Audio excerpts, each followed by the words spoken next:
नमस्कार, आप देख रहे हैं ग्रामीण आस्थान और मैं हूं आपके साथ जितेंद्र।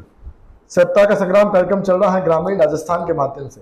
इस कार्यक्रम के दौरान हम पहुंचते हैं जनता के बीच और जानते हैं जनता के क्या मुद्दे हैं। साथ ही उन प्रत्यक्षों के पास पहुंचते हैं जो अपने आप को इस बार प्रबल दावेदार समझ करके चुनावी मैदान में ताल ठोक रहे हैं और उनसे जानते हैं कि उनके क्या मुद्दे हैं, किन मुद्दों के आधार पर इस बार वो चुनावी मैदान नजर आएंगे। इस दौरान हम मौजूद हैं शेरगढ़ विधानसभा क्षेत्र में और हमारे साथ मौजूद है दाऊ राम जी सोलंकी तला। उनसे जानेंगे क्या क्या उनके मुद्दे हैं, किन मुद्दों को लेकर वो इस बार मैदान में है। सबसे पहले सोलंकी जी, बहुत बहुत स्वागत आपका। शुक्रिया, आपका बहुत बहुत धन्यवाद। दाऊराम जी, जानना चाहूंगा कि सबसे पहले आपका पारिवारिक बैकग्राउंड जानना चाहूंगा, किस बैकग्राउंड से यहाँ तक पहुंचे? मैं अनुसूचित जाति के एक सामान्य परिवार में जन्मा हूँ, लेकिन मेरे दादाजी कांग्रेस पार्टी के समर्पित कार्यकर्ता रहे और मैं आज चौथी पीढ़ी कांग्रेस का कार्यकर्ता हूँ। मेरे दादाजी वैसे ब्लॉक कांग्रेस कमेटी शेरगढ़ के अध्यक्ष भी रहे भूमाराम जी, और सोलंकी तला गाँव के निर्विरोध सरपंच भी रहे। और मेरी mother in law Dhanwanti Meghwal Shergarh panchayat समिति की प्रधान भी रही। और मैं भी कांग्रेस में पेशे से वकालत करता हूं। और मेरे को कांग्रेस पार्टी में मैं जब कॉलेज में था तब से NSI यूथ कांग्रेस में, जनरल यूथ कांग्रेस में, फिर यूथ कांग्रेस ने जब चुनाव कराए हमारे नेता राहुल गांधी जी ने, तब मैं विधानसभा का उपाध्यक्ष बना, जोधपुर जिले का लोकसभा का महासचिव बना, फिर यूथ कांग्रेस में प्रदेश सचिव बना।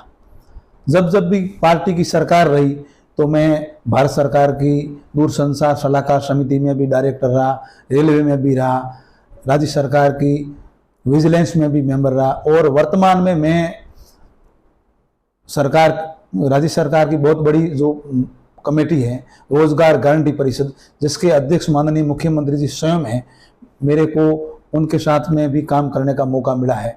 और एक दूसरी कमेटी है निर्धन, बेघर, भिखारी, उनके कल्याण के लिए जो बोर्ड में, उस बोर्ड में भी हूँ। और दूसरा मैं गांधीवादी आदमी हूँ, तो मैं जो महात्मा गांधी जीवन दर्शन समिति है शेरगढ़ की, उसका मैं कोऑर्डिनेटर हूँ।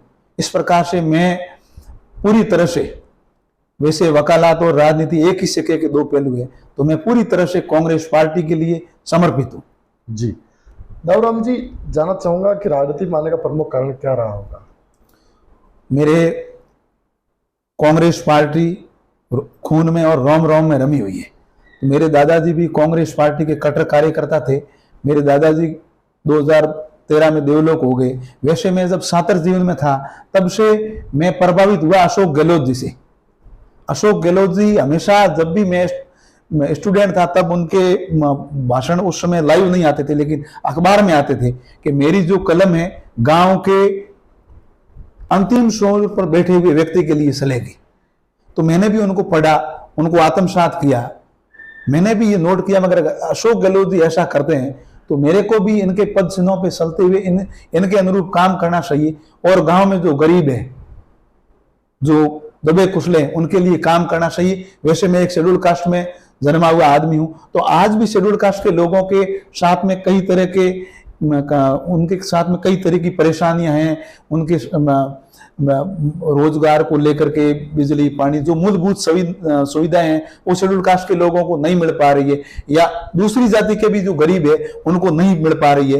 हालांकि अभी हमारे मुख्यमंत्री जी ने जो बहुत बड़ा एक वो कानून लागू किया EWC, यानी गरीब की कोई जाति नहीं होती। तो मैंने अशोक गहलोत जी के आपके सबसे बड़ा जो उनका राजनीति में जो एक एम था कि जो मेरा जो एम है गरीब, अंतिम छोर पर जो गरीब बैठा, उनके उत्थान के लिए मैं कैसे काम करूं, तो मैं उनको लेकर ही इस राजनीति में आया हूं। जी जी दाऊराम जी, जानना चाहूंगा वर्तमान में गहलोत सरकार है जी, इस 5 साल के कार्यकाल को आप कैसे देखते हैं? मैं आपको बताना चाहता हूं, मैं आपको बहुत सीरियस पॉइंट बताता हूं। इस पृथ्वी पे कई देशों के प्रतिनिधि मंडल यहाँ आकर के राजस्थान सरकार की योजनाओं की स्टडी कर रहे हैं, और स्टडी कर करके जाकर के अपने देश के राष्ट्राध्यक्षों को बताते हैं कि ऐसी योजनाएं अपने देश में भी, अपने देश के स्टेट में भी लागू करनी चाहिए। ऐसे पृथ्वी के जो बड़े बड़े देश हैं, जो विश्व शक्तियां जो कहते हैं, यानी अमेरिका के प्रतिनिधि मंडल ने भी राजस्थान में आकर के अशोक गहलोत की बहुत महत्वपूर्ण फ्लैगशिप योजनाओं की बारीकी से स्टडी की, उनकी जानकारी ली और वहां जाकर बताया कि राजस्थान जैसी योजनाएं इस पृथ्वी के किसी भी देश के किसी भी स्टेट में नहीं है। ये बड़ी फख्र की बात है। पता नहीं, हम तो रात दिन ये विचार करते हैं कि अशोक गहलोत जी ये इस तरीके की योजनाएं कहां से लाते। वो दिन और रात इसी काम में व्यस्त रहते हैं। दाऊराम जी, आपने इतनी गहलोत साहब की तारीफ की, लेकिन कहीं कहीं विपक्ष का आरोप है कि जो चुनावी रिवड़ियां बांट रहे हैं, सत्ता में आए थे तब कहाँ गए थे, कुर्सी बचाने के चक्कर में दौड़ रहे थे, कभी होटलों में, कभी इस होटल में, कभी मानसर में, तो कभी जैसलमेर में। तो क्या उसके बारे में क्या करना चाहेंगे आप? मेरा आपसे निवेदन है, मैंने आपको सबसे पहले ये बताया कि मैं राजनीति में आया ना अशोक गहलोत जी की वो उनकी प्रेरणा से आया कि भाई अशोक गहलोत जी हमेशा कहते हैं कि मेरी जो कलम चलेगी गांव के अंतिम छोर पर बैठे हुए व्यक्ति के लिए चलेगी। अशोक गहलोत ने शपथ ग्रहण करते ही सबसे पहले 17,000 करोड़ रुपए किसानों का कर्जा माफ किया। उस समय विपक्ष कहाँ सो गया था, उनको कहना चाहिए था, आभार जताना चाहिए था कि भाई आपने ये किसानों का कर्जा माफ किया। अशोक गहलोत जी ने कहा था कि मेरी मरते दम तक कलम है वो गांव के लिए, गरीब के लिए चलेगी, कोई रेवड़िया नहीं है। अशोक गहलोत 24 घंटे काम राजस्थान की जनता के लिए करते रहेंगे। ये तो राज्य की बात होगी। यहाँ स्थानीय बात को शेरगढ़ की जी, मीना कंवर जी यहाँ पर विधायक हैं, उनके कामकाज को आप कैसे देखते हैं? वैसे तो मेरा ननिहाल है वो मीना कंवर जी के खुद के गांव में है, मैं उनका खुद का भांजा हूँ। और खेत सिंह जी राठौड़ जो मारवाड़ के कदावर कांग्रेस नेता रहे, मेरे दादाजी उनके करीबी रहे, लेकिन अभी जो स्थितियां हैं वो बिल्कुल बदल गई है।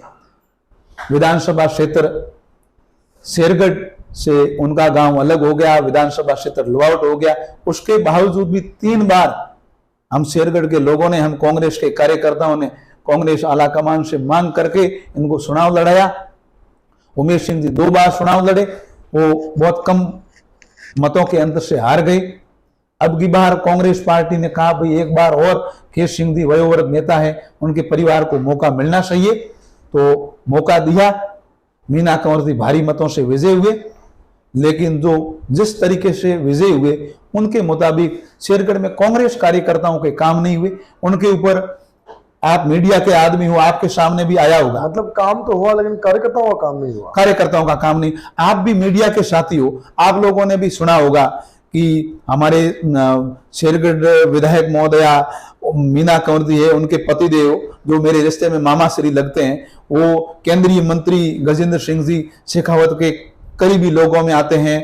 उनके कई फोटो भी वायरल हुए, वो उनके खास विश्वस्त व्यक्ति हैं, जिसका उमेश सिंह जी ने खुद ने अपने भाषणों में जिक्र किया कि मेरे को तो कांग्रेस पार्टी और भारतीय जनता पार्टी दोनों टिकट पीछे लिए घूमती है, ये केवल और केवल केंद्रीय मंत्री गजेंद्र सिंह शेखावत की विश्वस्तता या घनिष्ठता की बतौर ही कही, वरना मैं तो कहता हूं साहब मेरे को कोई टिकट दे दे, मैं तो केवल और केवल चुनाव लड़ूंगा तो हाथ के निशान पे लड़ूंगा।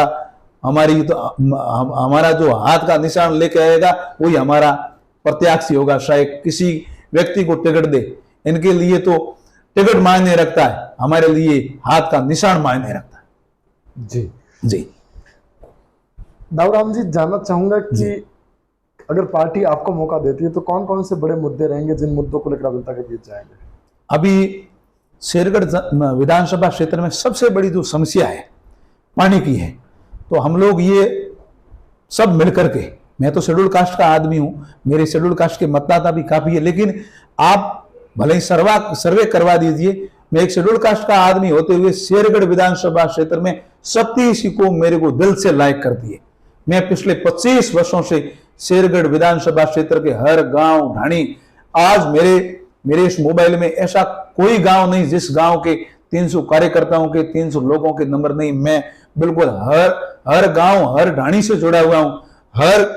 हर घर में मेरा नाम है कि दाऊराम एक कांग्रेस का सच्चा कार्यकर्ता। दाऊराम जी, ऐसी क्या विशेषता है दाऊराम सोलंकिया तला के अंदर कि कांग्रेस पार्टी उन्हीं के ऊपर दाव खेले, क्योंकि कई बड़े दिग्गज नेता शेरगढ़ से इस बार तैयारी में लगे हुए हैं? हम सबकी एक ही मांग है शेरगढ़ विधानसभा क्षेत्र में अब की बार शेरगढ़ का विधायक वो व्यक्ति होना चाहिए जिसका नाम शेरगढ़ की मतदाता सूची में हो, स्थानीय व्यक्ति हो। हमारी मांग है। हमने लंबे समय से अभी कांग्रेस आला कमान से दिल्ली, जयपुर सब जगह जाकर निवेदन किया है कि शेरगढ़ विधानसभा क्षेत्र में अब की बार स्थानीय व्यक्ति को मौका मिले। मेरे साथ में भी टिकट मांगने वाले व्यक्ति हैं, वरिष्ठ आदमी भगवान सिंह जी तेना है, विक्रम सिंह जी है, गिरधारी सिंह जी है, मैं हूं, किसी को भी मौका दे, स्थानीय व्यक्ति को मौका दे, स्थानीय व्यक्ति ही अब की बार शेरगढ़ का प्रतिनिधित्व करेगा राजस्थान की विधानसभा में। धन्यवाद जी। मैं जानना चाहूंगा कि इस बार कांग्रेस की कितनी सीटें आएगी? कांग्रेस की सीटें 156 प्लस, वही जो मुख्यमंत्री जी ने कहा था। बिल्कुल, इसमें नो डाउट।